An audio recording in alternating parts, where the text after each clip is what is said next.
Esto es Subterfuge Radio.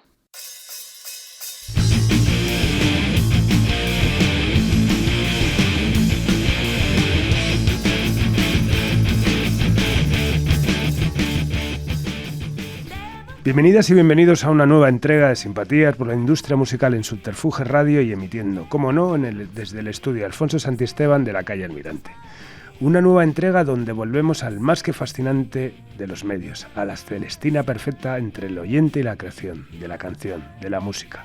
Cómo no, hablamos de la radio, de ese dial mágico que en una primera fase vital te descubre nuevos mundos y te acompaña el resto de tu vida, jugando con el recuerdo, el conocimiento y el descubrimiento. Hoy nos acompaña una de las voces más reconocidas y reconocibles de nuestra radio, que un día decidió beber los vientos por la música de raíz brasileña para, de manera más que generosa, compartirla con varias generaciones para su conocimiento y disfrute. Todo un placer que hoy además intimida un poco por lo que implica tener como invitado en esta nueva entrega de Simpatía por la Industria Musical al testimonio y a la palabra de Carlos Galilea. Bienvenido, Carlos. Pues muchas gracias por la invitación y no llevo espada láser, así que no tienes que estar intimidado, ¿no? Hombre, me siento intimidado porque, lo decía, ¿no? Eres una de las voces más reconocidas, pero a la vez más ocultas. No eres un periodista como estamos acostumbrados, de repente que lo ves aquí y allá, tienes un cierto halo de misterio. No sé si buscado o no, pero que intimida por eso, porque al final son muchas las horas que te he tenido al otro lado del receptor, ¿no? Pues de repente tenerte ahí... Bueno, si cuando acabamos la conversación sigues intimidado, me preocupará, porque será culpa mía. No, lo de misterioso no. Es que yo pienso que el periodista no puede ser el protagonista nunca. Uh-huh. Eso ha sido mi concepto. Creo que en el tema musical, por ejemplo, cuando tú tienes un programa de música... Tú eres un intermediario, eres un facilitador, eres un prescriptor, llámalo como quieras. No eres la estrella. Uh-huh. Y creo que hay demasiada estrella en el mundo del periodismo, que al final son ellos la noticia, son los protagonistas. Lo que ha dicho fulano, ¿no? Lo que ha hecho fulano, no. Fulano está hablando de alguien que ha hecho una película, que ha hecho un disco.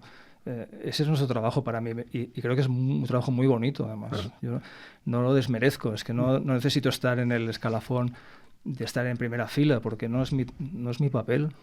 ¿Crees que entonces que ha habido una sobreexposición muchas veces del periodismo frente a la creación?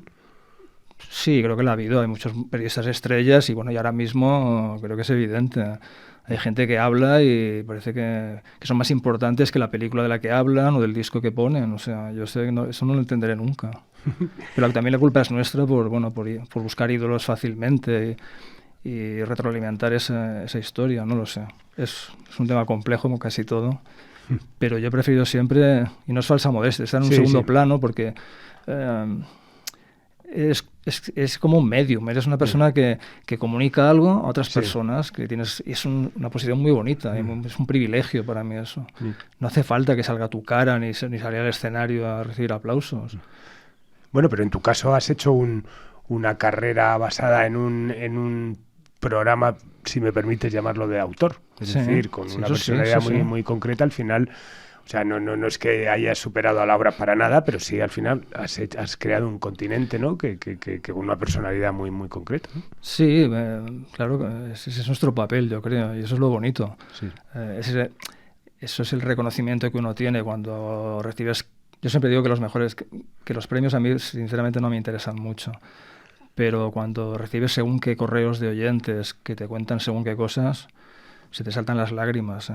Claro. Entonces a mí esa es la emoción, el respeto de los artistas y la emoción que te comunican los oyentes cuando de repente alguien, bueno, tengo tantos que sería para publicar un libro, son cosas muy bonitas, muy especiales, gente que te das cuenta que a lo mejor no te han dicho nada en 20 años y de repente se comunican contigo y te cuentan algo tan íntimo y tan personal, con tanta emoción que dices...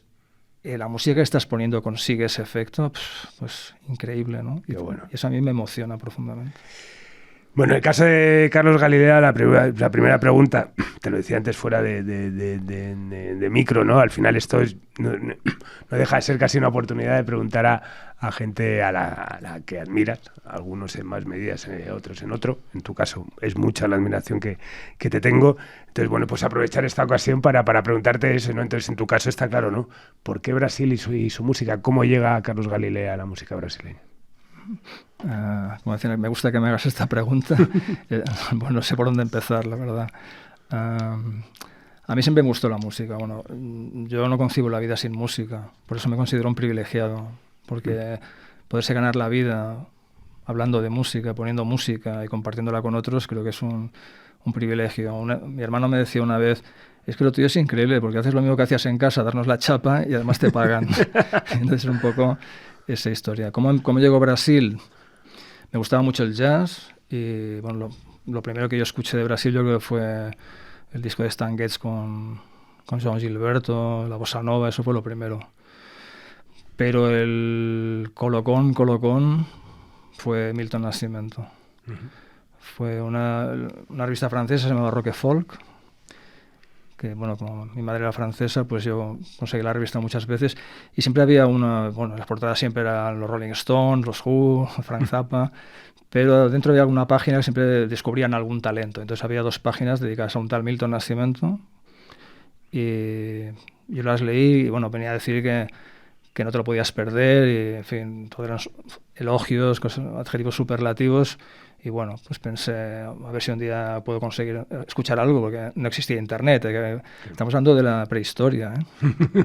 Y entonces, un concierto con Jaime Márquez, que por cierto hizo muchísimo por la música brasileña en España, y estaba tocando por las típicas de Jobim, Insensatez, Wave, y de repente dijo, voy a cantar una de Milton Nascimento. Entonces dice, a ver, ¿qué es esto? Y cantó Veracruz y se me quedó grabado y pensé, esto es diferente, yo tengo que escuchar esto como sea. Entonces a través de familiares, amigos, alguien que viajaba, pues se traía un disco y empecé a tirar del hilo y pensé que me tenía que ir a Brasil porque eso era para mí. Esa música a mí me tocaba el alma y era algo muy especial. Luego descubrí que le tocaba el alma a mucha otra gente, pues por ejemplo en Estados Unidos. Yo recuerdo que, ya que es Milton Nascimento el eje de la historia un poco, hay gente que no le gusta, hay gente que le echa para atrás o que no lo entiende. No sé. Y dice, ¿cómo te gusta tanto esto? Pues está bien, pero tampoco va tanto. Y digo, bueno, pues a ti a lo mejor no te gusta, pero cuando este señor se va de gira por Estados Unidos, en las primeras filas de los teatros, pues van a verle Quincy Jones, Herbie Hancock, Pat Metheny, Barbra Streisand, Paul Simon, James Taylor. Igual saben algo de música, ¿no? Ya se quedaban callados. Yo lo he utilizado como argumento un poco, porque claro, es mi criterio contra el tuyo. Yo te estoy diciendo que es que el señor lo consideran un genio, tipos de un nivelazo. Bueno. Y de hecho hay unas imágenes que yo no las he conseguido nunca. Están en un programa de televisión en Estados Unidos, que estaba Milton con su guitarra cantando y tocando, y tiene a Herbie Hancock, el piano, Pat Metheny la guitarra, Jack DeJohnette a la batería, Ron Carter al contrabajo, y haciéndole coros Paul Simon. Joder. De saber qué artista que no sea norteamericano consigue esto. Qué bueno. Con la admiración que le tienen, porque ahí no hay dinero, ni hay rollos de discográficas multinacionales que juegan como hacían a unir a con el otro, que es lícito. No, esto es pura emoción. Qué bueno. De hecho, cuando Milton tocó en España, en Madrid, hace los años no lo puedo decir, tocó en la Almudena. Hizo un concierto que compartía con María del Mar Bonet. Y en un momento del concierto apareció Pat Metheny. Y tocaron Veracruz, que es una cosa que me hizo una especial ilusión. Pat Metheny estaba de gira por Europa y estaba en Roma. Tenía un día libre, se cogió el avión para venir a tocar un rato con Milton. Y luego volvió a Roma para seguir la gira. Ese señor causa un impacto muy importante, ¿no? Y ese es el que, o sea, tu crack, o sea, Sí, ese fue el crack. Pero bueno, el crack dentro de la música, porque a mí la música ya me fascinaba. Entonces, pues empiezas a tirar del hilo. Insisto que conseguir un disco, pues cuando alguien iba a Lisboa, le pedía a ver si conseguía un disco, le que fuera, de Caetano, de Gilberto Gil, o Chico Buarque, o un familiar en París, por lo que sea, pero aquí no había casi nada. Y recuerdo una vez haber estado en unos grandes almacenes, no diré el nombre por no hacer publicidad, y bueno, cuando había los LPs y tú buscabas allí, se te manchaban los dedos de mugre, y de repente, pues apareció un disco, me acuerdo de Milton Nascimento, Sentinela, y digo, ¿qué es esto? Lo habían editado Ariola, Kiss y nadie sabía. Era una emoción ver aquello. La primera vez que yo veía un disco de Milton en España. Pero era difícil, luego ya pues se facilitó todo. Y tenías, bueno, ese tu amor por la música brasileña, y a nivel comunicación, a nivel radio, ¿tenías algún referente o fuiste absolutamente referente? No, me gustaba la radio. Yo, como estaba en Barcelona entonces, pues había Radio Juventud, estaba Constantino Romero, que hacía un programa muy chulo de radio. aparte de sus doblajes, sus concursos y tal. José María Pallardó, también recuerdo, que eran gente que tenían programas que ponían otra música. Hay un tercero es que no me acuerdo cómo se llama. Bueno, era gente que tenían programas como de autor, que dices tú, y dentro de que todo el mundo ponía lo mismo y sonaba en una radio muy comercial, pues de repente había unos programas de autor que sabías que a las 11 de la noche había un programa donde alguien ponía Jethro Tull y tenía el disco de Pink Floyd y tenía el disco de... Pues no había música brasileña, no estoy hablando de música brasileña, estoy hablando de lo que se podía oír entonces, pero claro, ponías la radio en general y escuchabas Fórmula Quinta, Los Diablos o lo que tocara, y de repente a esas horas estos señores ponían a Jethro Tull, insisto, o a Genesis o a King Crimson. King Crimson fue el primer concierto que yo fui a ver. Qué bueno. O sea, bueno, eso llevas desde el año 87, podemos disfrutar de cuando los elefantes sueñan con la música en Radio Nacional. Pero eso, ¿qué nos puedes apuntar? Radio 3. ¿Qué nos puedes apuntar? Nuestro director se enfada. Sí. ¿Qué nos puedes apuntar de Carlos Galilea antes de Radio 3? ¿Ya hiciste tus pinitos en radios pequeñas, colaboraciones? Sí, yo había hecho pequeñas colaboraciones. Yo nunca pensé dedicarme a esto. La verdad es que no. Pero me llamaron para una cosa y fui haciendo cosillas. Estuve colaborando durante un año por La Patilla en una radio cadena española, por cierto. Y sí, y de repente pues no sabía muy bien qué hacer y hubo un momento de cambios en Radio 3 y dije, voy a presentar un proyecto. Entonces me grabé un casete lamentable en mi casa, porque los medios que yo tenía, pues, y grabé la voz más o menos y escribí un texto explicando por qué pensaba que había que hacer un programa así en la radio. Y le agradeceré siempre a Fernando Argenta, va descanse, que me dio la oportunidad. De hecho, escuchó el casete y me llamó y me dijo, me gusta lo que haces, lo que propones, te voy a poner a prueba, me dijo.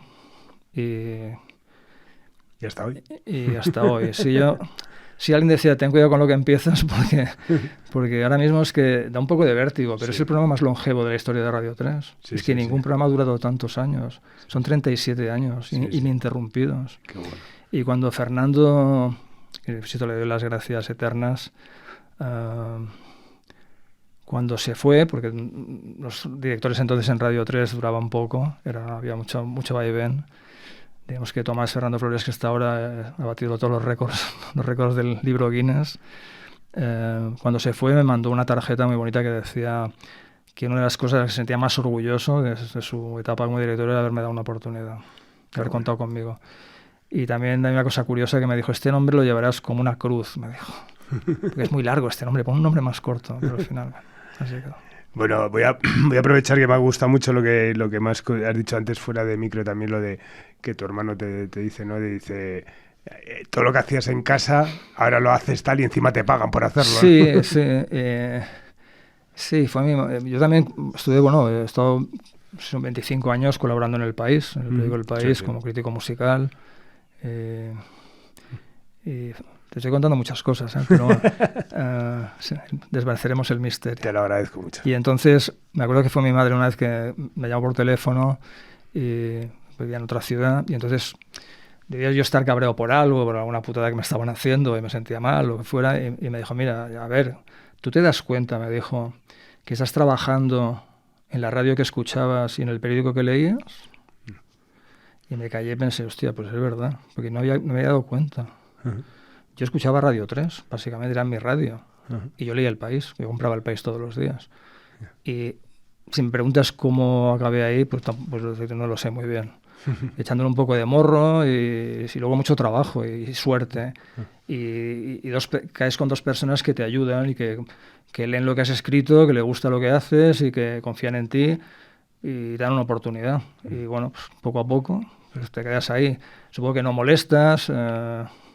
Y una cierta sensación de ser un rara avis también en ese ecosistema al final de competencia, de novedades, has visto pasar a muchos directores, a muchos movimientos, a muchos cambios. No, yo no me hubiera metido en eso porque no valgo para eso. O sea, ese rollo de la primicia y el último disco por eso decía antes lo de la industria, ¿no? Que yo eso lo he vivido de cerca.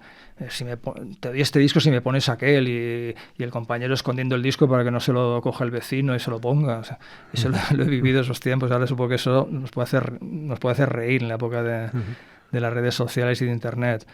Pero claro, conseguir un disco era una aventura. Claro. Y te lo tenías que comprar tú muchas veces. En realidad ponías dinero. Sí, sí. Es el espíritu de la radio. Yo siempre recuerdo, bueno, cuando estuvo aquí Rafael Revert, que bueno, un mítico histórico, que él cuenta, que para mí es, cuando me preguntan qué son los hitos así de todos los programas que has hecho, es cuando nos cuenta esa anécdota que, bueno, o sea, el año 62, antes, cuando empieza Gran Musical o no sé qué, que él está en su despacho y de repente le llaman, y claro, él compraba discos y ponía la radio, hacía su programa, y un día le llega un señor, llama a la puerta, toc, toc, ¿quién es? Soy tal, mira, ¿qué quieren? Soy Pepe Pérez, como fuese de la voz de su amo tal, y le traigo estos discos para que los ponga. Y Rever, no, pero si yo compro los discos que pongo, dice, no, los traigo porque es una cortesía de la casa tal, y es como que en ese momento nace la promoción, ¿no? Y él dice, ¿no? Y en ese momento muere, ¿no? Al final lo que era el show, ¿no? El show radiofónico.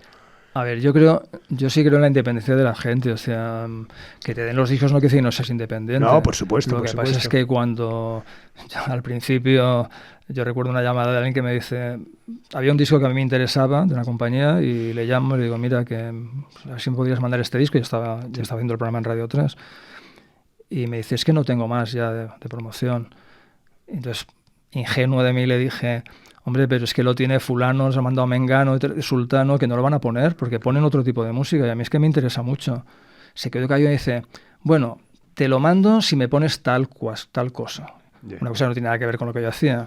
Y dije, pues muchas gracias y colgué. Entonces, ese era el ambiente que había, ¿no? De alguna manera. Es decir, esa presión es la chunga, porque al final tu credibilidad o la que había, porque ahora eso ha cambiado mucho. Yo es que a veces cuando hablo ya me siento un poco como la rampa de salida, pero tu credibilidad es tu honradez de alguna manera. Y al final se acaba notando, yo creo. Si eres un oyente de radio, de los de toda la vida, tú te das cuenta de quién te está tomando el pelo, quién sabe de lo que habla.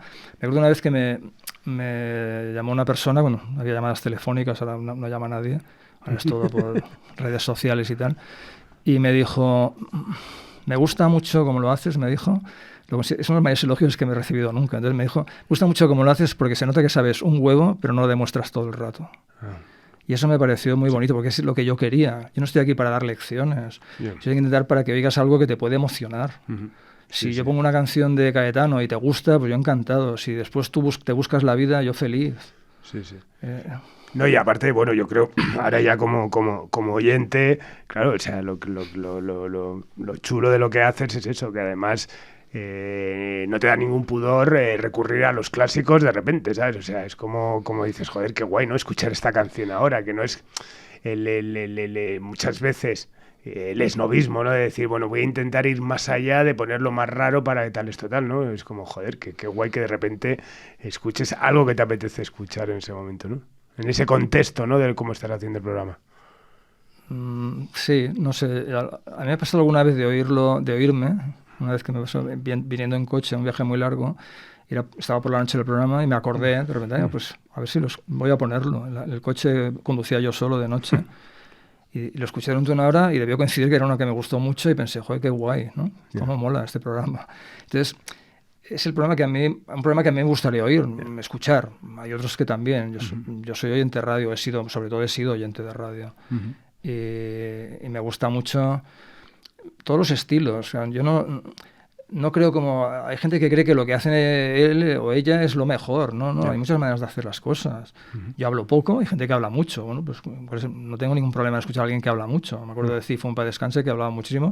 Genial, pues sabe la tira, pues bueno, pues otro estilo de hacerlo. Claro. Yo a veces un estilo más corto. Para mí lo que le da el ritmo al programa es la música, entonces yo hago como... Estoy ahí de paso, metiendo las canciones y facilitando que tú las escuches. También hay gente que piensa que si haces eso es como estar escuchando una playlist.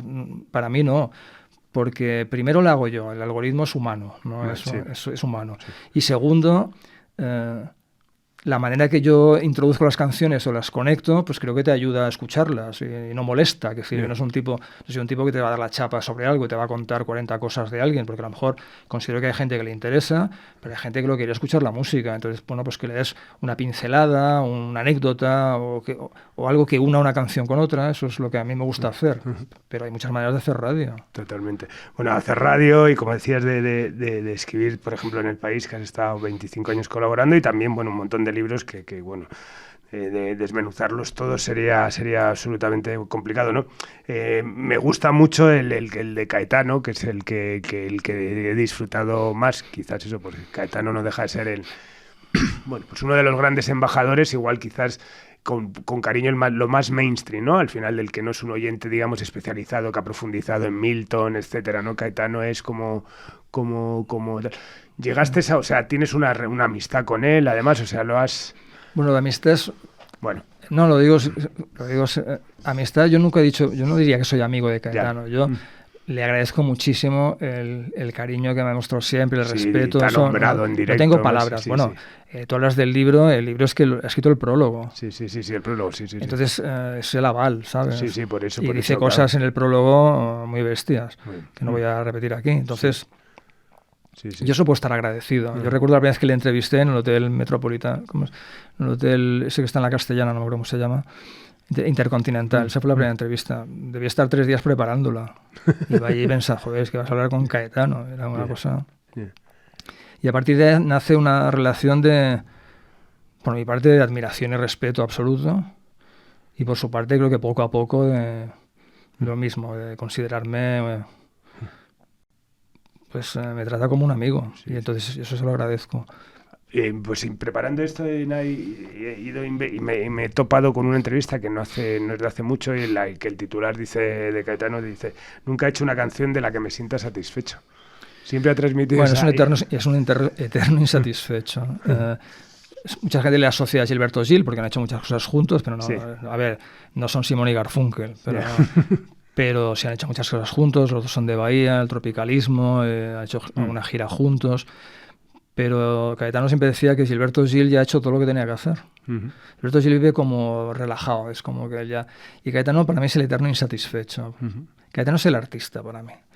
Caetano dice una cosa curiosa que mucha gente dice, ¿pero cómo dice eso? Caetano dice, yo no soy un músico. Lo dice en el prólogo del libro. Yo no soy un gran músico, como hay tantos en el mundo. Yo siempre habla de Milton. Yo no soy un gran músico. Y yo sé por qué lo dice. Lo dice porque no tiene el rollo del músico como es Milton, pero es un artista. Para mí es el artista integral. Hace música, escribe letras, la canta. Él hubiera querido ser cineasta. Entonces, para mí es un artista, con una mayúscula, con canciones increíbles. Pero es verdad que el músico, como digamos, como el sitio del jazz, de que sale a un escenario y a ver qué pasa, él no lo hace eso. Se siente muy incómodo, además lo dice muchas veces. Me siento muy incómodo cuando no controlo lo que va a pasar ahí. Recuerdo unas imágenes de Eurovisión cuando estuve en Portugal, que estaba Salvador Sobral, que le invitó y estaba cantando. Yo estaba con mi chica y le dije, está súper incómodo. Yo le miraba y decía, lo está pasando fatal. Y decía, una vez que le tocó salir con Celia Cruz a un concierto en Río, hacer una pequeña colaboración y casi se desmaya. Entonces, te ponía antes el ejemplo de Milton. Milton sale al escenario con una guitarra, con su canción, la que sea, y le pones ahí a 5 músicos de jazz y empiezan a hacer así, empiezan a hacer acordes y vamos que nos vamos. Es un músico. Totalmente. Caetano es un artista para mí. No sé si la distinción, se puede discutir todo eso, pero es un tipo que escribe muy bien, que se expresa muy bien y sobre todo curioso. Está siempre leyendo cosas, está siempre escuchando cosas. Como dicen en Brasil, está antenado, o sea, tiene una antena ahí parabólica y lee filosofía y lee información, lee periódicos todos los días, escucha grupos que no saben ni que existen. Y luego ha tenido el rollo siempre, últimamente, en las últimas décadas, de reunirse con gente, rodearse de gente muy joven. Cuando hacía la banda C, había alguno que podía ser su nieto prácticamente. Y bueno, en Brasil, hay una cosa muy bonita de Brasil que por lo menos hasta ahora ha sido así. No hay, yo creo, lo que hay en España, que no está tan segmentado el amor a la música. Es decir, hay gente muy joven que le gusta el rap, pero Caetano les gusta, lo admiran. De hecho, los raperos le admiran. Sí. Y él sale en actuaciones o habla bien de gente que hace cosas que dirás, ¿pero esto le gusta? Pues sí, pues él habla bien. No hay... hay esa separación entre, que yo creo que en España ha habido, por lo menos la ha habido hasta ahora, mucha más de, aquí están los cantautores, aquí están los del punk, aquí están y no se conocen, no se hablan, en fin, no hay que decir nombres para no molestar, por gente que yo admiro mucho, que de repente les ves que dicen, no, es que yo hace mucho que no oigo música. Y yo pienso, pues ya, claro, es evidente, ya se nota, si vas haciendo el mismo disco 30 años. Sí, entonces, con todos los respetos, pero Caetano no. Cuando él me dice, es que yo he visto a Caetano 3 veces, digo, da igual, Caetano nunca hace el mismo concierto. Hace la misma gira, porque lo tiene programado, lo tiene muy controlado y tal. Pero tú le vas a ver hoy y le vas a ver dentro de 2 años y es otro concierto, porque trae otros músicos, porque hace otro repertorio, porque a lo mejor toca las 3 canciones iguales y las demás son diferentes. Y siempre tiene un concepto, hay un concepto de lo que hace. Tiene lógica, todo lo que hace tiene un sentido. Por eso digo que es un artista... no es tanto un músico, solo músico. También es un músico, pero que si tuviéramos que hablar de músico, yo creo que Milton es un músico y él es un artista, vuelvo a insistir en eso. Por ejemplo, el Foreign Sound, el disco este de canciones en inglés, grabó So in Love, el clásico de Cole Porter, con los arreglos de cuerdas de Jacques Morgenbaum, que empieza aquello, los violines y todo aquello, y el disco iba a empezar con So in Love. Y entonces de repente él se dijo a sí mismo, no puedo empezar con So in Love, porque si empiezo de esa manera se van a creer que he hecho un disco de standards y que voy a grabar todos los standards con violines y tal. Voy a romper esto porque yo quiero grabar cosas que no tienen que ver con esto. De hecho está el Come As You Are de Nirvana y cosas de estas, ¿no? Y entonces se le ocurrió meter la canción de Flying to Rio, y de que es una rumba que no tiene que ver con Brasil. Los americanos, los estadounidenses se piensan que es brasileña, pero no lo es, un fake. Entonces todo el disco es un fake, porque está el Feelings, que es una canción de que firmó un tal Morris Albert, que era brasileño, no sé si vive todavía, es brasileño, no me acuerdo el nombre completo. Entonces todo es fake en este disco, es todo mentira, ¿no? Y él se descojonaba. Entonces es un tipo, a ver, el libro tiene mérito, pero el mérito es que es muy fácil estar con Caetano. Si te lo ocurras, si conectas con él, porque tiene tantas cosas para contar, tiene tantas cosas para explicar, y es tan contradictorio que es fascinante. El libro que es muy interesante porque le vas viendo cómo va cambiando de opinión, cómo evoluciona, cómo se cabrea con no sé quién, y siempre dice, es que siempre hablo de más, me dice. Y luego es de Bahía, y eso lo cuenta en el libro, lo pongo en el libro, que se dice en Bahía que un vallano no nace, un vallano debuta. Bueno, hemos hablado de Milton, hemos hablado de Caetano como grandes referentes, de Joao Gilberto. ¿Quiénes se podría hablar de esos quizás como la gran triada de los artistas más influyentes de la música brasileña? ¿O a quién añadirías en esa lista? A ver, es que Brasil es un continente. Yo creo que lo que me fascinó es que cuando alguien dice no me gusta la música brasileña, es como alguien que dice no me gusta el jazz. No tiene sentido decir eso, porque puede no gustarte un solo de batería, pero si no te gusta un solo de batería, no te gusta un clásico tocado por Bill Evans al piano, súper delicado, no te gusta escuchar a Ella Fitzgerald o a Billie Holiday, no te gusta la música, chico o chica. No me cuentes historias, ¿sabes? Te puede gustar un género, pero no es un género el jazz, es tan amplio, y la música brasileña lo mismo. La gente lo asocia a un tipo de samba, hay miles de ritmos y gente haciendo una música que no tiene... Vuelvo a una anécdota que me pasó en la radio, ¿no? Curiosamente en los principios. Una amiga mía me dice, mira, es que le he dicho a un amigo que escuchara tu programa. O sea, hacer un poco de publicidad, porque entonces estaba a las 8 de la mañana los domingos o los sábados, porque no lo escuchaba ya lo escuchaba gente, que es lo bueno de la radio, siempre lo escucha alguien, y ahora con internet es increíble, porque te escucha gente en sitios que no te puedes ni imaginar. Y dice, le he dicho a un amigo que escucha el programa y me ha dicho, ¿pero de qué va? ¿De qué música pone? Y le he dicho, pues música brasileña sobre todo. No, a mí la música brasileña no me gusta, le dijo. ¿Pero cómo se llama el programa? Y dijo, pues cuando los elefantes sueñan con la música. Eso sí me gusta. Me pareció genial. Me pareció genial porque era esto. Decir, ¿ves? No le has puesto la etiqueta. Eso sí me gusta, ¿sabes? Porque música brasileña es Hermeto Pascoal, es Egberto Gismonti, es Tom Jobim, es João Gilberto, es Sepultura. Todo eso es brasileño. Claro. Pues no sé, ahora Amaro Freitas está tocando el piano, o o Marcelo D2 haciendo rap. O sea, es inmenso, es que es un continente, son 200 y pico millones de habitantes en un país que es como 14 o 15 veces España de grande. Sí, Me acuerdo una vez que estaba pensando que son como prácticamente autónomos, porque ahora no me acuerdo qué cifra era, pero lo calculé una vez hace muchos años. Había como, no sé si 60 o 70 ciudades que podían organizar conciertos para 10.000 personas. Pues no hace falta salir del país. Sí. Eso una vez, en una reunión así de compañías hablando y tal, tenía mucha curiosidad y le pregunté a un directivo de Sony que por qué Roberto Carlos no actuaba más por el mundo. Decía, pues es que Roberto Carlos puede estar años girando por muchas ciudades con muchos cientos de miles. Claro, es que veías las giras de grupo y decías, se hacen una gira de 50 ciudades o 40 y auditorios de 5 y 10.000 personas. Claro. Entonces, yo creo que cuando salen de Brasil, y además es caro, y luego tienen una industria potente, la industria...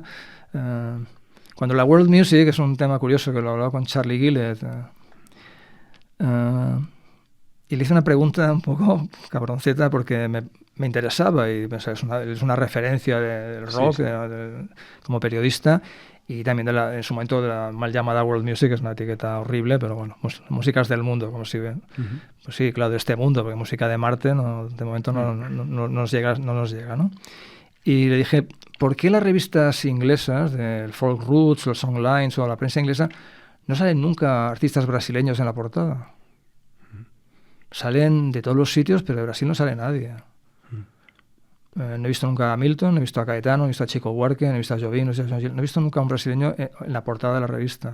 Y aparece gente de Haití, de Tailandia, y se quedó muy pensativo. Entonces me intentó explicar y me dijo, bueno, es que yo creo que bueno, como la gente no entiende el idioma, dijo, no, Charlie, los ingleses tampoco entienden el tailandés, ni tampoco entienden el suajili, y los tenéis en la portada. Y yo tengo una teoría, le dije, a ver qué te parece. Y le dije, yo es que creo que vosotros, hablando del Reino Unido de la industria, compráis producto, digamos, materia prima, le dais un valor añadido y ese es vuestro gran negocio. La industria brasileña ya no os necesita, ya viene el producto hecho. Tú no puedes decir a Caetano en Londres, Caetano, nos vas a hacer un disco, mándanos vamos aquí a producir el disco, que te voy a decir de qué vas. Total. Y se quedó parado y dijo, pues a lo mejor es verdad. Digo, claro, es que hay un rollo, digamos, colonial ahí detrás. O sea, vosotros cogéis artistas de países que no tienen potencia industrial, musical, que son muy interesantes, y les sacáis el jugo porque los grabáis, los producís, y el dinero, de alguna manera, de la plusvalía es vuestra. Claro. ¿Y no crees también, de todas formas, que en el concepto, que tienes toda la razón, eso de englobar en un mismo saco, llamarlo música brasileña, a todo lo que hemos hablado, que ahí podrías meter eso también, eso, pues como decías, hasta Sepultura o Metallica. También que quizás es un género, o sea, sobre todo ciertas tendencias del género más, la bossa nova, eso como que parece que se paró el tiempo en un momento y que no se ha evolucionado. Es decir, que esos artistas han crecido, esas giras de Caetano continúan y, como tú dices, cada concierto es distinto, pero las giras son las mismas. ¿Parece que se ha parado el tiempo un poco a nivel creativo o crees que todavía hay propuestas dentro del género? A ver, es que la música brasileña música base de la bossa nova, entonces hay propuestas interesantes, depende de tus gustos, ¿no? La bossa nova, evidentemente, la eclosión de la bossa nova está muy marcada en el tiempo, pero si te das cuenta, la bossa nova está en todos los lados.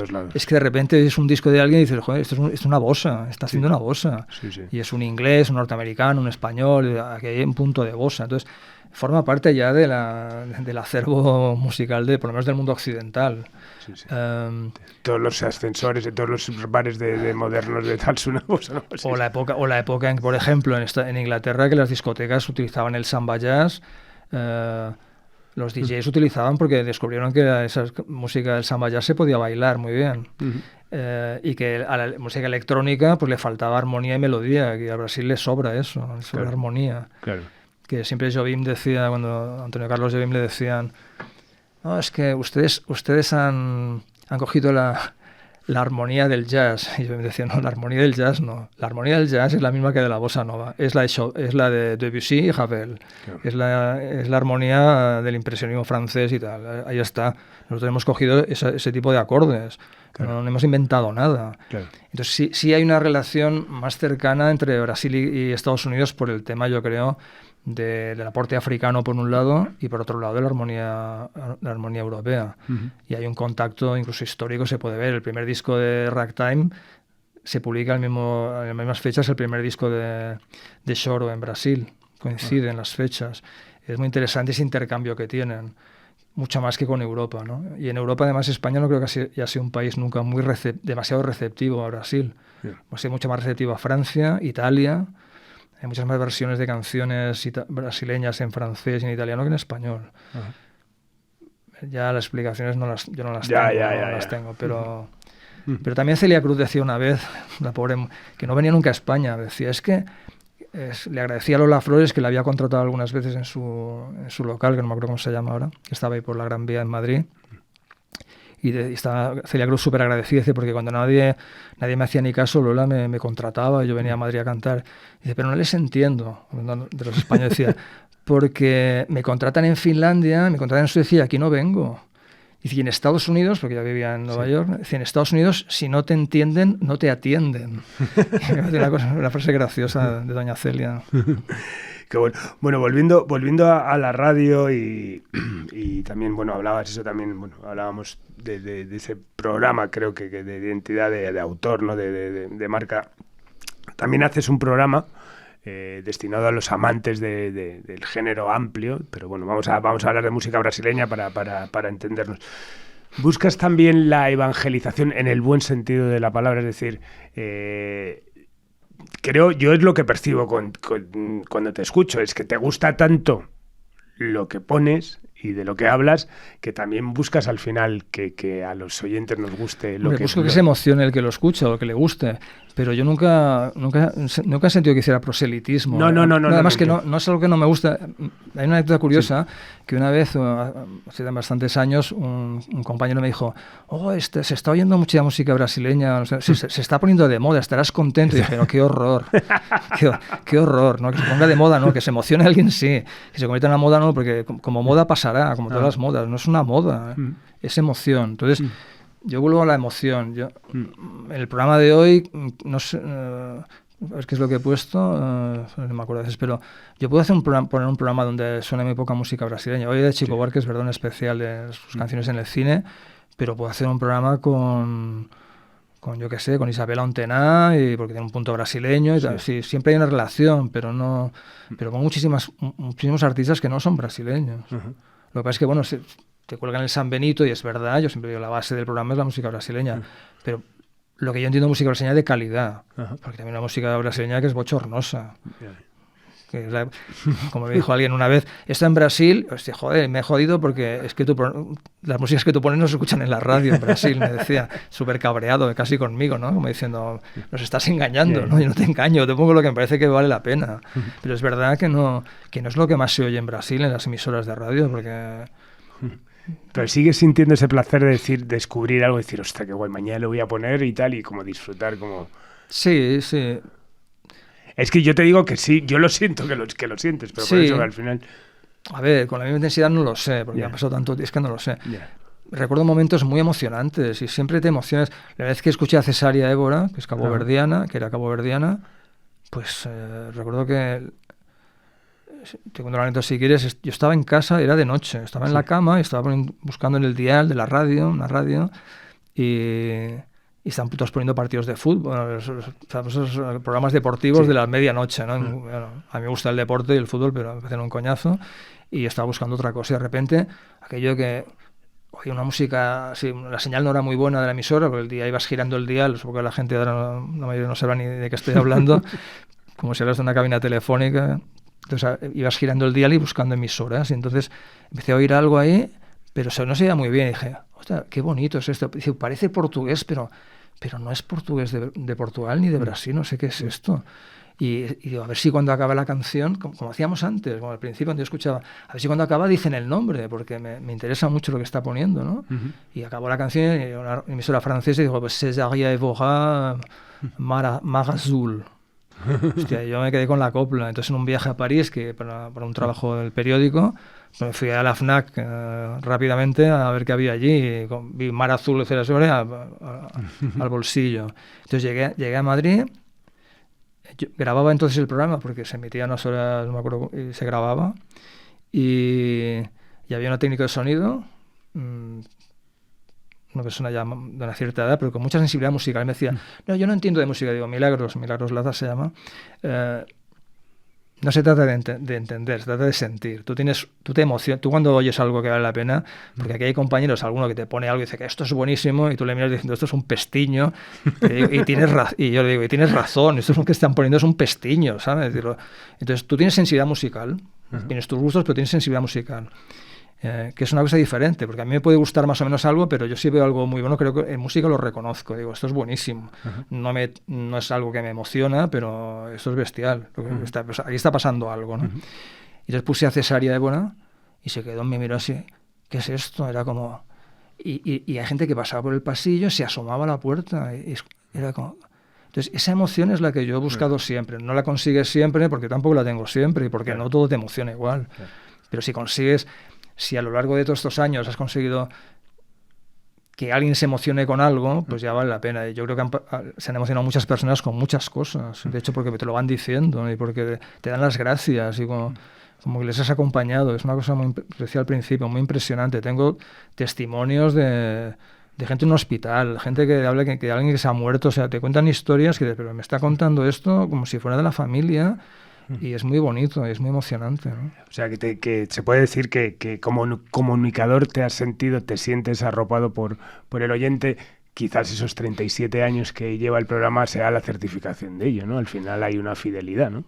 Bueno, pero sobrevivir 37 años en una radio en España, en el mundo supongo, no depende tanto. Depende de muchas cosas. Porque la gente dice, no, es que lo haces muy bien y tal. Digo, mira, yo he visto gente muy buena desfilar, ¿vale? Y en esta emisora y en otras. He visto gente muy buena que los han tratado como, en fin, como desechos. Entonces, no, creo que hago un producto, llamarlo producto, creo que hago algo que está bien, espero que esté bien. Yo, si pensara que es un bodrio, pues no lo haría. Pero también creo que he tenido mucha suerte y que he tenido... que he estado ahí, no he molestado mucho, he estado ahí en horas generalmente bastante poco apetecibles. Pero he tenido mucha suerte y mucho trabajo, eso sí. Yo el trabajo lo he puesto. Yo me he dejado la vida en esto, escuchando música, buscando cosas, me estoy suscrito a revistas, siempre intentando a ver qué es lo que hay por ahí, buscando discos. Pero esa pasión que tenemos muchos por la música, es la pasión por la música. Que yo creo que ahora mismo me da la impresión de que es menor en la gente más joven porque hay muchos más estímulos que antes. Claro. Porque cuando yo era joven, adolescente... O sea, tú conseguías un disco de alguien y lo escuchabas de arriba abajo 46 veces, lo girabas el LP, intentabas no gastar mucho la aguja, no se estropeara, pero a mí me pasa que voy en el coche, fíjate si ahora han pasado 30 o 40 años desde que escuché ese disco por primera vez. Led Zeppelin 4, te voy a poner como ejemplo, algo que se sale de mi zona de confort en teoría. Yo voy en el coche, pongo el iPod, me gusta viajar escuchando música, me encanta, no te puedes ni imaginar las cosas que escucho, y entonces pongo ese disco y me sé las canciones en orden. Yo sé que cuando acaba Black Dog viene Rock and Roll, cuando acaba Rock and Roll viene The Battle of Evermore, y cuando acaba The Battle of Evermore viene Stairway to Heaven. Y mi cabeza lo sabe, porque escuchábamos los discos, no escuchábamos canciones. Escuchábamos discos. Había un concepto, lo que fuera, y tú escuchabas el disco y te lo sabías de memoria, porque tenías un disco. No tenías el acceso a cualquier cosa. De hecho, un amigo tuyo se compraba un disco, conseguía un disco de importación o lo que sea, porque valían una pasta y tú no tenías dinero para eso, y ibas a su casa y hacía una sesión de escucha, ¿o no? Sí, totalmente. O te lo grababas en un cassette, estabas desesperado, a ver si me lo puedes grabar en un cassette para que lo pueda escuchar en mi casa. La piratería del bien, que decía un brasileño, que me hace un término muy bien, piratería del bien. Qué bueno. Bueno, y todo esto conviviendo en todos estos años también con toda la evolución, ¿no? del formato, ¿no? Al final de la radio tradicional, pues todo lo que es convivir con la eclosión de Internet, que al final también, bueno, me imagino que te ha hecho percibir, pues como a todos, esta evolución también, pues parte ha sido como, creo que la sensación de la pérdida, sobre todo de ese público joven, ¿no? Al final de eso. No.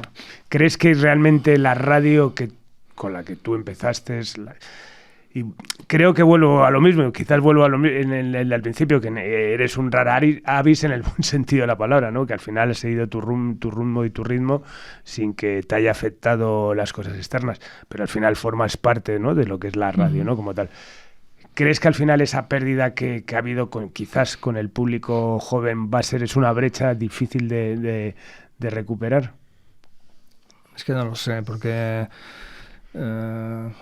yo tengo la sensación de que hay mucha gente que ha entrado en las radios últimamente que no ha escuchado la radio nunca. Yeah. Por cómo hacen las cosas. Entonces,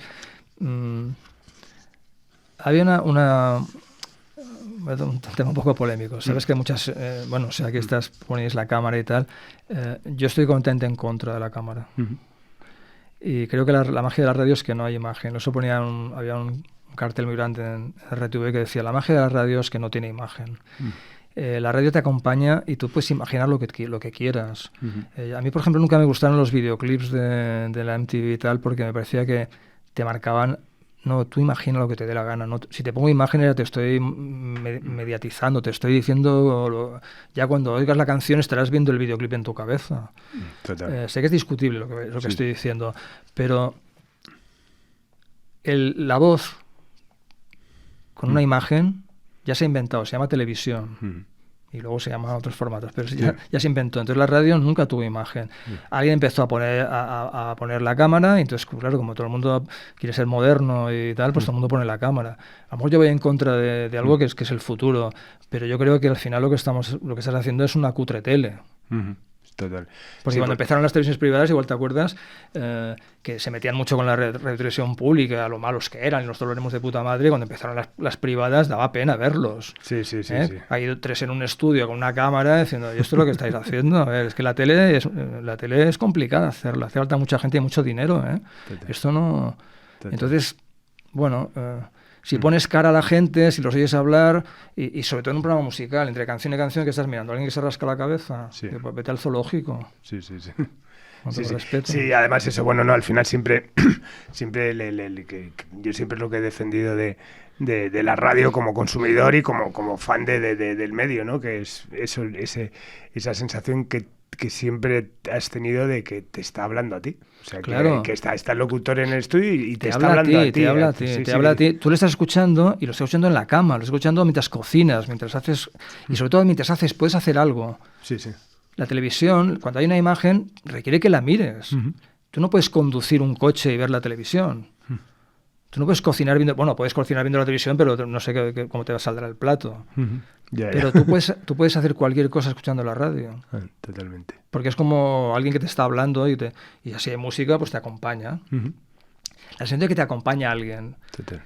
Yo creo que la televisión no te quita la sensación de soledad, la radio sí. Total. La televisión te puede distraer, pero no te acompaña. La radio te acompaña. La voz es lo que acompaña. Por eso digo que no es lo mismo una playlist que alguien que habla. Aunque hable poco, como es mi caso. Hay una parte del encanto de la radio que es la voz de la persona que habla. Mejor, más bonito, más fea la voz, pero que tú conectas con esa voz te dice algo. Es como un amigo. Sí. Que además, cuando ves cómo se dirigen a ti algunas personas, te das cuenta que te consideran un amigo. Algunos te consideran casi de la familia. A mí hay gente que me invita a su casa. Cuando te vengas aquí a Gandía o si te pasas por Tenerife, que esta es tu casa. Que toda la familia te escucha o de repente... Oye, yo soy la hija de aquella señora que te escribió una vez diciéndote que subíamos al tejado porque no escuchamos bien Radio 3 y poníamos la antena para escucharla. Pues yo soy la hija y ahora canto. Claro, es como si te acordases de esa señora y tal. Claro, es impresionante. Pero yo me acordaba porque me llamó la atención. Se suben al tejado una antena, pues llama la atención. Y lo que es la tecnología, que a mí me parece... Yo soy fan de la tecnología. O sea, siempre dicen, no, es que estás en contra. No, yo estoy a favor de la tecnología, pero me parece que tiene que estar a nuestro servicio. Claro. Entonces yo recuerdo, hay una persona que dio la vuelta al mundo en bicicleta, se llama Biciclown, y porque hacía espectáculos de payaso y tal, un asturiano que dejó la notaría donde estaba trabajando, no me acuerdo, era un pasante creo, y se dio la vuelta al mundo. Entonces me mandó una carta al principio, diciendo que una de las cosas que más iba a echar de menos era escuchar mi programa, y se despedía, ¿no? Y bueno, pues de vez en cuando, si te apetece, me mandas una carta. Así. Y se puso en contacto. Luego ya empezó a ver los emails, entonces me mandó un email, pues estaba en Bolivia, no sé dónde, y otro me mandaba no sé dónde. O sea, de repente pasaron unos meses y estaba en Kenia con su bicicleta y todo el rollo. Y de repente un día, había pasado varios años, pues estuvo no sé cuántos años dando la vuelta al mundo, y recibo un email que me dice: acabo de escuchar tu programa vía satélite, has puesto a Bill Evans y me he emocionado mucho, estoy aquí solo en medio del desierto de Gobi. Y decías, ¿qué es esto? ¿Qué es esto? Está con su bicicleta aquí en la noche en medio del desierto y ya está escuchando a Bill Evans en tu programa. Si no te emocionas con esto, dices, es que eres de acero, Carlos. Totalmente. Bueno, supongo que has viajado mucho a Brasil. Bueno, has sido comisario en 4 ediciones del Festival de Percusión, ¿no? Es un honor que me hicieron, muy bonito. Sí. De Salvador de Bahía. ¿Cuántas veces has viajado? ¿Cuáles han sido? Muchas. No sé, la primera vez que viajé porque me quería quedar allí. O sea, lo que pasa es que se cruzaron cosas y me volví. Pero no he ido tanto como sé. Jesús Ordóvar siempre me decía en la radio: ¿qué? ¿Acabas de volver de Río? Digo, sí, Jesús. Me hacía la broma siempre que me lo cruzaba por el pasillo.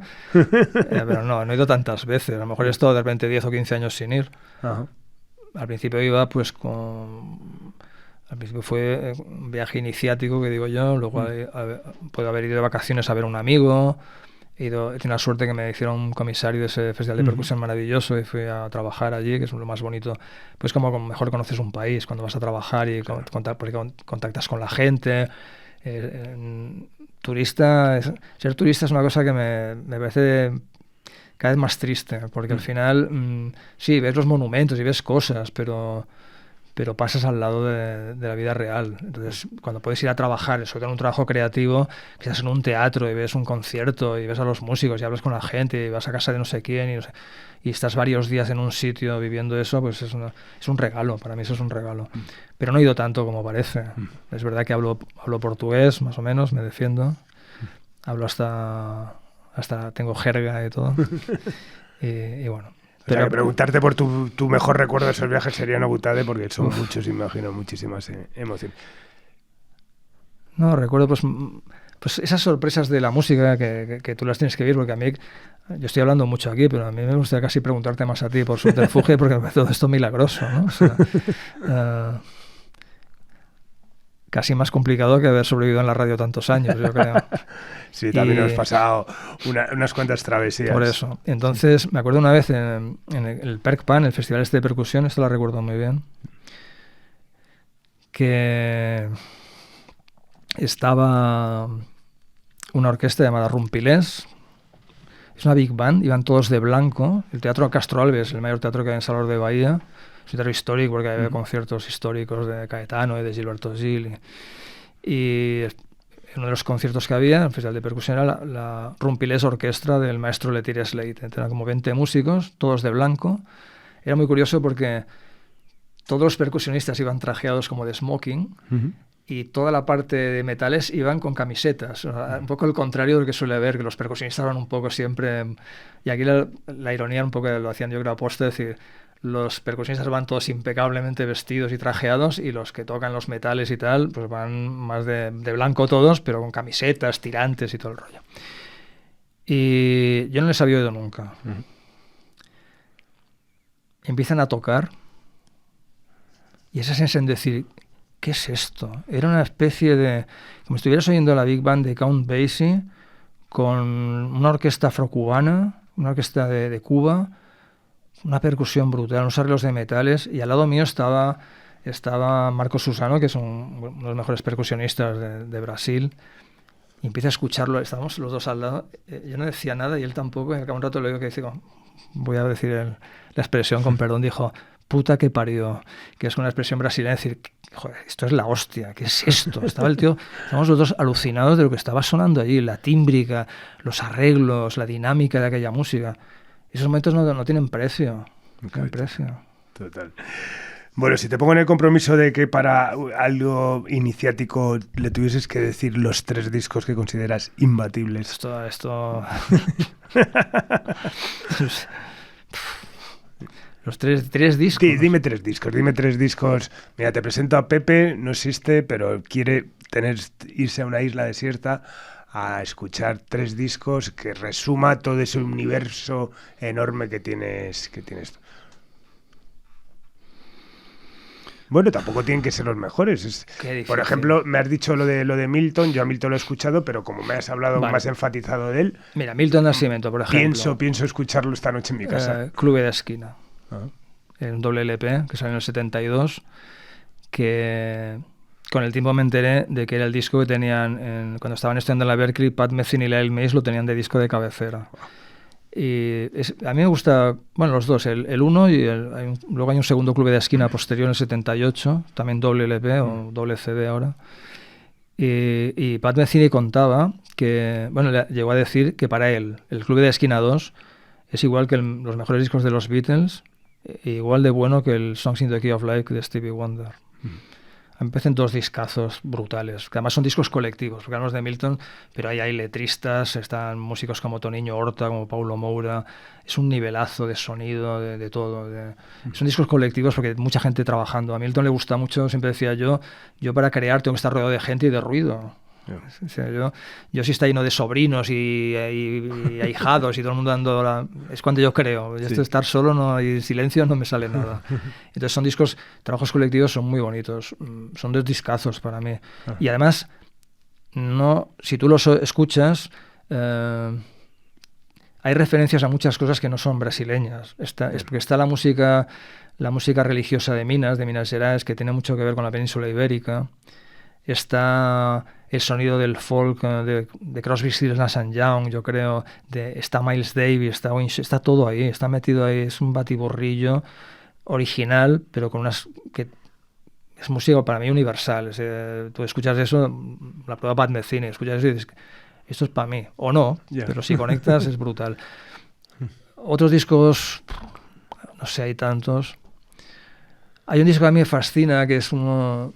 que es poco, mira, voy a decir, no es muy conocido, es de Taiwara, se llama Imira Ipira Tai, me parece, no me acuerdo del título exacto.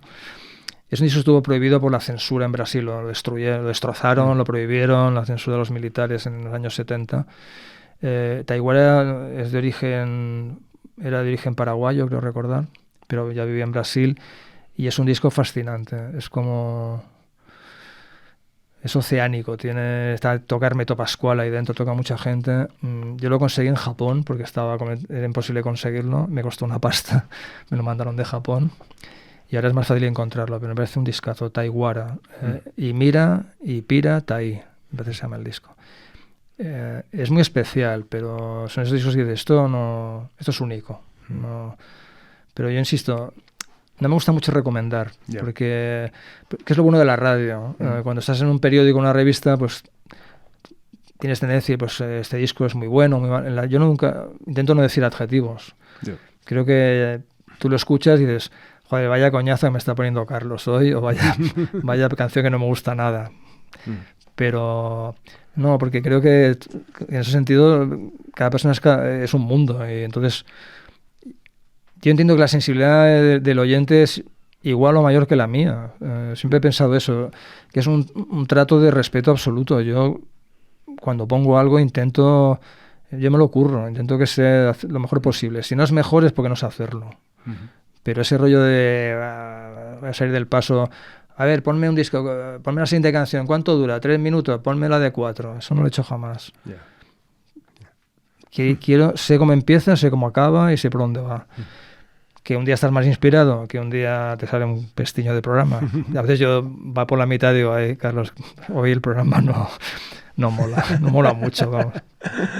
Bueno, un montón de reconocimientos que has tenido a toda esta carrera y los que te quedan, porque sé que todavía son muchos. Hay uno que me ha hecho mucha ilusión, que es el de Tintinófilo. Bueno, ese es una historia muy especial. ¿Sí? Cuéntanos, sí, porque al final, bueno, lo leí hace poco de alguien, no sabía, a mí es un personaje que me gusta, pero no en la profundidad que debe serse en un tintinófilo. Cuéntanos que... Se lo han dado a Antonio Resines recientemente. Exactamente. El otro día estaba con él, además. Hice unos podcasts para la radio que son muy bonitos. Si a alguien le interesa Tintín, me los encargaron y al principio no lo veía muy claro y al final pues quedaron muy bonitos. Se llama Rayos y Truenos, se pueden escuchar si pones Rayos y Truenos en buscadora te aparecen. Estos son podcasts que son gratuitos y son como conversaciones entre dos tintinófilos. Yo elijo el tema, entonces pues el cómic. Entonces tenemos a Paco Roca y a Luis Alberto de Cuenca, pues hablando de cómic, genial. Hablamos de la geografía en Tintín, o los viajes, pues viene Martínez de Pisón, que es un catedrático emérito de geografía maravilloso, un ser entrañable, y la jefa bibliotecaria de la Biblioteca Nacional. Pues eso, vino Resines, que fue un poco la guinda, el último del programa. Jacob Petrus, el presentador de televisión, que vino a hablar de fenómenos científicos con alguien que estaba en Barcelona y que hablaba del viaje a la Luna, del rigor que tiene el Tintín en el viaje a la Luna. Bueno, en fin, pero volvamos al tintinófilo, que es que yo dije una vez en público, y lo sostengo, puede parecer una chorrada, pero dije, mira, a mí no me van a dar, a mí no me van a dar premios, pero yo ni siquiera aspiro a eso y no aspiro a eso, sinceramente, y no es falsa modestia. A mí el Grammy, el Emmy, el Tony, el Oscar, todo esto me da absolutamente igual. Sé que tiene una parte además de manipulación, porque sé cómo se dan los muchos premios y tal. Pero, por ejemplo, digo, pero el tintinófilo del año, ese sí que me haría ilusión, porque es como el premio a un niño que ha vivido con pasión siempre Tintín, o que se olvidó un día de que Tintín existía y lo volvió a recuperar ya más mayor, y es dado por una asociación completamente benévola o benéfica, no sé cómo llamarla, y lo dan porque les parece que lo tienen que dar a esta persona, y no hay ni manipulación, ni chanchín, ni presiones, ni lobbies, ni intereses económicos, porque no hay remuneración ni hay nada. Y entonces lo dije 2 veces en público y al cabo de un tiempo me llaman un día, ¿eres Carlos? Y digo, sí, no, es que para decirte es que te hemos nombrado tintinófilo del año, a ver si aceptas. Digo, hombre, si lo tomas en ilusión. Y cuando hice el discurso del día de la entrega, pues lo hacen en Madrid todos los años sobre el mes de febrero, en la Fundación Carlos de Amberes, por ser belga, supongo que la relación con Hergé, el autor de Tintín. Y es muy bonito porque es un público súper variopinto, van niños, van mayores, hay conferencias y entonces le dan el tintinófilo del año, que es un monigote que se supone que eres tú, te pone tu nombre ahí, tintinófilo, tu nombre en grande, es un trofeo. Hace ilusión, la verdad. Resines estaba encantado el otro día de recibirlo, Jacob Petrus estaba fascinado, y luego hacen una exposición de cosas de Tintín. Tintín es un personaje fascinante, muy controvertido en España, por una serie de razones que... Sí, pero esto da para otro programa. Sí. Pero yo lo defiendo. O sea, yo no hablo de Hergé, del autor que tiene sus luces y sus sombras como todos nosotros, pero Tintín es irreprochable. Y es una obra de arte, además. Yo creo que es Yo crecí con Tintín y tiene muchas... Primero te cuenta la historia del siglo XX, te la está contando de alguna manera. Sí. A través de Tintín tú la estás entendiendo. Y luego te hace ver el mundo, porque viaja. Entonces te genera esta pasión por el viaje, esta curiosidad por las otras culturas, porque los primeros Tintines, los 2 primeros son un poco chorras, con perdón. Pero a partir del Loto Azul, que conoce a un estudiante chino, y empieza a documentarse, son impresionantes los libros. El nivel de... Lo contaba Martínez de Pisón, el geógrafo, que decía, es que yo he estado haciendo el trekking en el Nepal, porque él ha viajado muchísimo, es una persona muy concienciada con temas ecológicos y el medio ambiente y la naturaleza, y decía, es igual que Tintín, o sea, es como si estuviera... Vas a Katmandú y es como si hubieras estado leyendo Tintín. Dice, vas a la Antártida, dice, yo fui a la Antártida en el barco y sentías lo mismo. Lo mismo, el mareo, el movimiento, cómo lo cuenta todo, y no había salido de Bruselas prácticamente, ¿no? Sí. Y no había el nivel de documentación que puede haber ahora.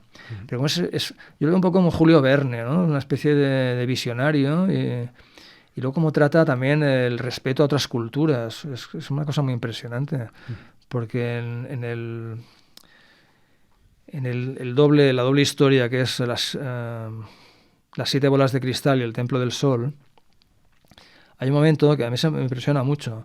Creo que el libro es del año 40 y algo. Tintín está en un tren viajando en cercanías, iba leyendo el periódico.